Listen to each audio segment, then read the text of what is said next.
Welcome to today's education podcast. This is episode 3, and today we'll be discussing the effects the pandemic has had on young people. We'll focus particularly on students who are supposed to have GCSEs and A-level exams, and obviously all the struggles that they're going through. The first topic we'll probably go through is not being able to sit the exams. So, Laura, what have you got to say about not being able to sit exams? I mean, for some pupils, that were really looking forward to the exams and really got stuck into their revision, I appreciate it's such a shame that they're not going to get that opportunity to shine. But I'm 100% sure that each teacher, whatever school you're at, will give you, the best opportunity to get the best grade possible from all the hard work you've put in this year.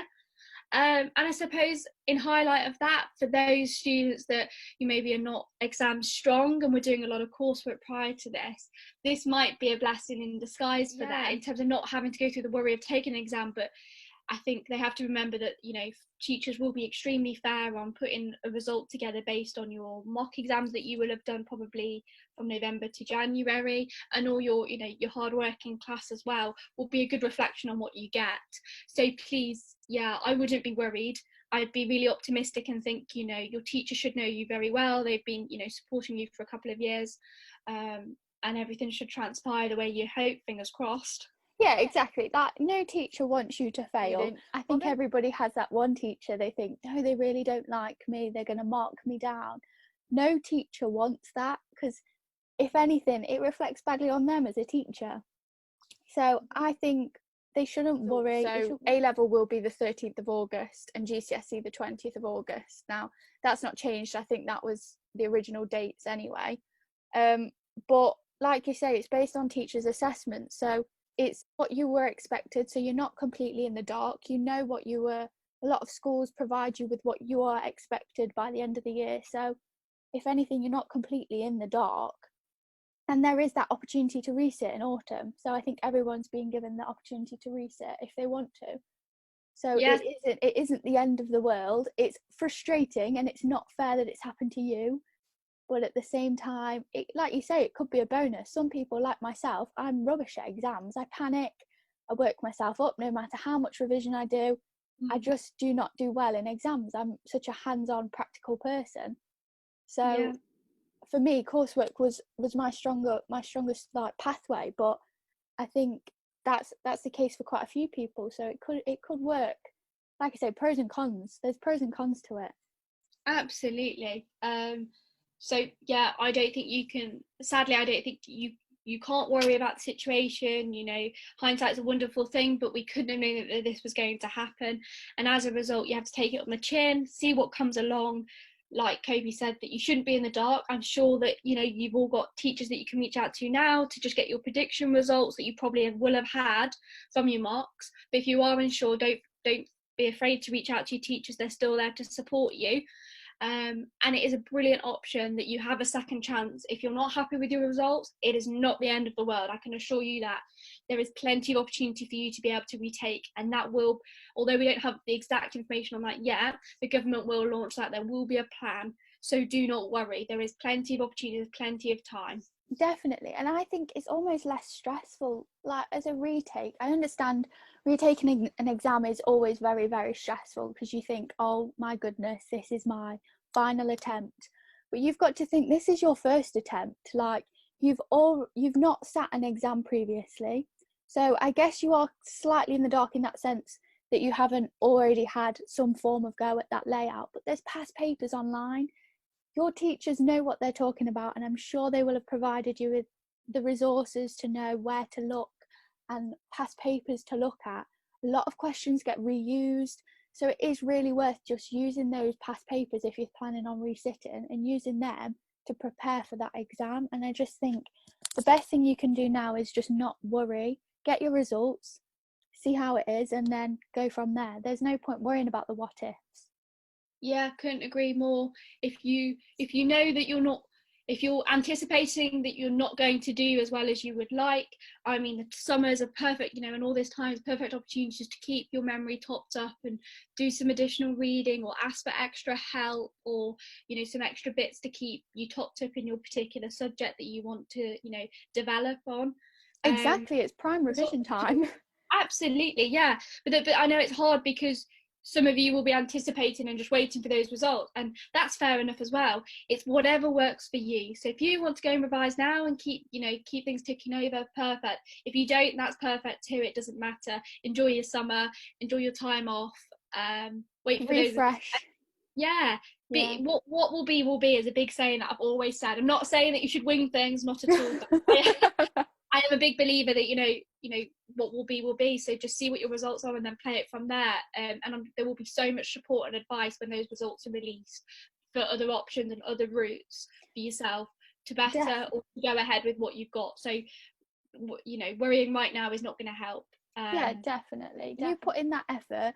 I think everybody knows deep down how much effort they've put in throughout the year, and if you know you've put that effort in, that will show in your result. So I think try not to worry, enjoy the summer as much as you can, revise if you want to, take the time, whatever works best for you, like you say, but we're not advising that you don't revise. Absolutely. So another argument that kind of comes and links with that is coursework. Is it a better option? Is it a future pathway that people should almost take? Is it something you'd encourage your child to take in case something like this happened again? Or what would you say, Laura? So I would appreciate that. I suppose if you know your child, it's something you can discuss with them, because every child learns differently. And I don't think either way is right or wrong depending on your child. I mean, particularly in physical education and our subject, you do have two routes. Most schools now do offer the BTEC route, which is very coursework heavy. There is a little bit of a practical exam. And yes, in all BTECs, really, there is one small exam at the end of it. But like I said, coursework very heavy for those that don't really, do well in the exam setting. It could be a great practical subject for most. But then you have the exam route for those that are happy to study all year and get that, a heavy part of it is practical as well. But then there is a bigger exam at the end of it. It's very dependent on the type of learner you are. And if parents don't know how to advise on that because they're not quite sure what's involved in either choice, I think the best thing of any pupil could do, or parent, is ask their teacher, ask their subject teacher what their options are and which they think their child would be most suited to. And also, as a pupil, as a child yourself, you just ask. If you're not sure yourself, ask. Exactly. Like, there's no wrong answer. Like, you can literally just ask any question and your teacher they won't put you down. They are there to answer the questions. Yeah, both routes will come. Obviously, you'll have a GCSE or a BTEC, but they'll both be within a subject, the same kind of subject, and they'll be assessed in a similar way when applying for your A levels. For example, if this is your GCSE and you're choosing a BTEC or GCSE option, they'll be of a similar level. It's just the way that it's taught and the type of assessments that you have that differs for that particular route. But I don't think either is necessarily right or wrong for any child, because at the end of the day, it will still support them for the next level in their learning, if that makes sense. Whether they're applying for A levels or university, it might just depend on the type of points or requirements for their next stage, if that makes sense. Yeah, definitely, considering the UCAS points is a big part of it. And I do think there is a lot of stereotype for people who do BTEC. I mean, a lot of people get put down for doing BTEC, but I did BTEC myself, so I know that it is just hard work. But for me, that is how I learn. I learn a lot better at my own pace, doing things, like you say, practically, learning things myself, because a lot of it is researching yourself, using the resources your teacher gives you, and that there's more support. And like an exam, my biggest fear is the unknown. So for me, going into an exam, I don't feel like I fully know what I'm doing is daunting, and I think that's the case for quite a few people. So it's choosing, like you say, every subject has its different pathways, and I think sitting down with the teacher and deciding whether you take the more exam-based route or whether you take the coursework route, but don't put yourself down in the meantime. Like, you shouldn't put yourself down because you're not taking the exam, or vice versa. I think it's just do what's best for yourself. I couldn't agree more. I mean, generally, generally an individual will know if they're academic, and they might make their choices, because they're extremely independent, or a parent will know that they're very academic, so their choices are going to be very easy. They're going to have a lot of options to take in the academic route. But then for me, when I particularly, something I learned was, everyone needs to do really very, very well in their English and maths. It makes life a lot easier when applying. Definitely. Yeah. So for me, when I chose my options, I wanted to particularly focus on those academic subjects where I felt I was weak. So I made life easier for myself by choosing some flexible subjects where I could do BTEC, like PE.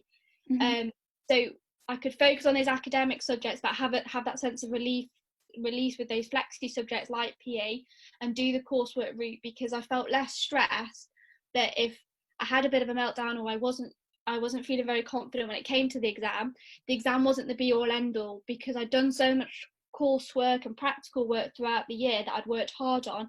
It took me into the exam with a stronger result. So the exam didn't matter in terms of percentage as much what my end result would be.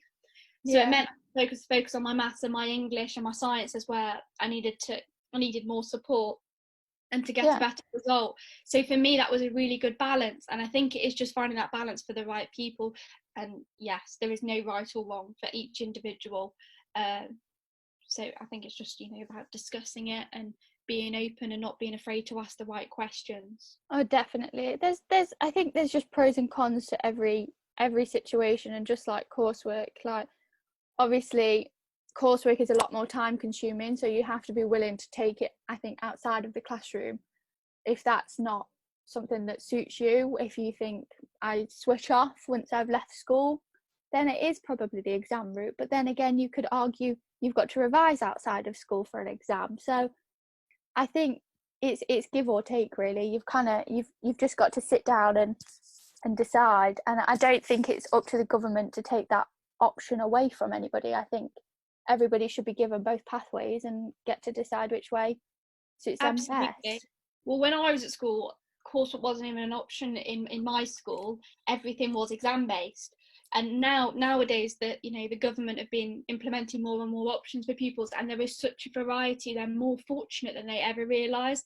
In more subjects now, you can do coursework based activities to get in order to get your results, and I think that's amazing. It's more supportive, it's more inclusive.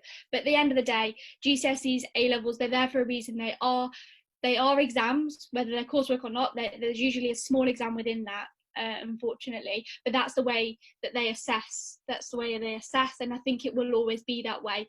So it's just something that we have to learn to cope with better. And school prepares us for that. We become independent learners from school without realizing it. We become autonomous as people, because we get sent home with homework, we do it, and we do it whether we do it on our own or with a group of people or whatever. We get sent away. That's what homework is for, is to develop those cognitive skills individually, and you naturally learn and develop all these. So parents shouldn't necessarily be worried which route the children take, because they're learning throughout school, and it's all all their development has led up to this. So, I think it's great. And it's like you said, even BTECs have exam portions to it. You are never really going to escape an exam, because that is where your teachers, it's how they assess your individual knowledge. They're not going to know if you actually know what you've written unless they assess you and give you a little test. I think a lot of coursework now, and I mean a lot of people use online resources and textbooks, and the teachers need to make sure that you're actually taking that knowledge in. It's something you're learning. It's not something you're just rewriting and repeating. It's just as important. They need to assess you. But I guess in that BTEC,